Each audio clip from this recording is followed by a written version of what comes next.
你好，我姓陈，台中市政府96年起开始有手语翻译服务，可以协助听障朋友洽公沟通，不用付费，手语翻译服务是完全免费。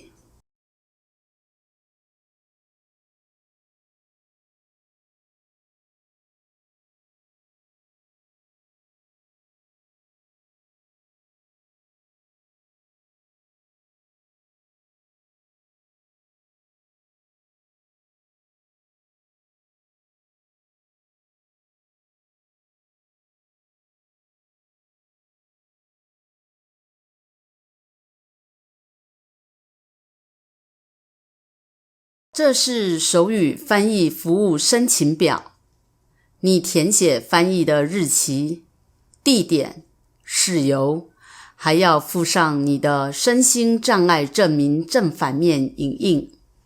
1周前申请，你去医院看病沟通，也可以申请手语翻译，一样是免费的。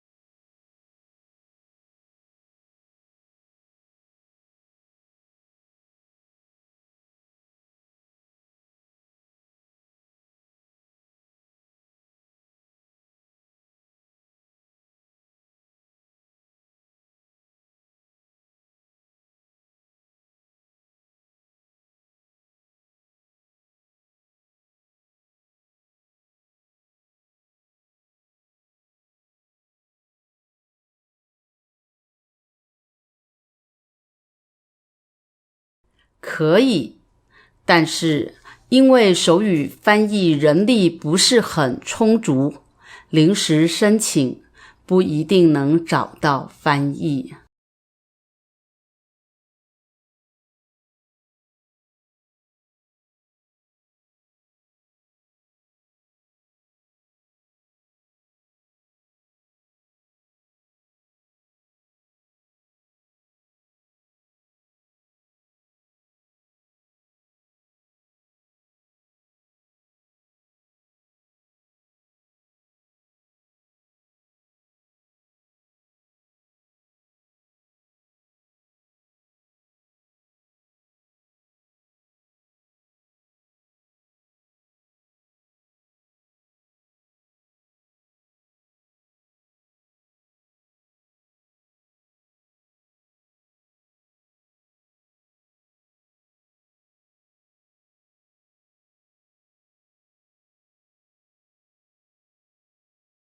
哇哦，美国这么进步，台湾真的差太多了。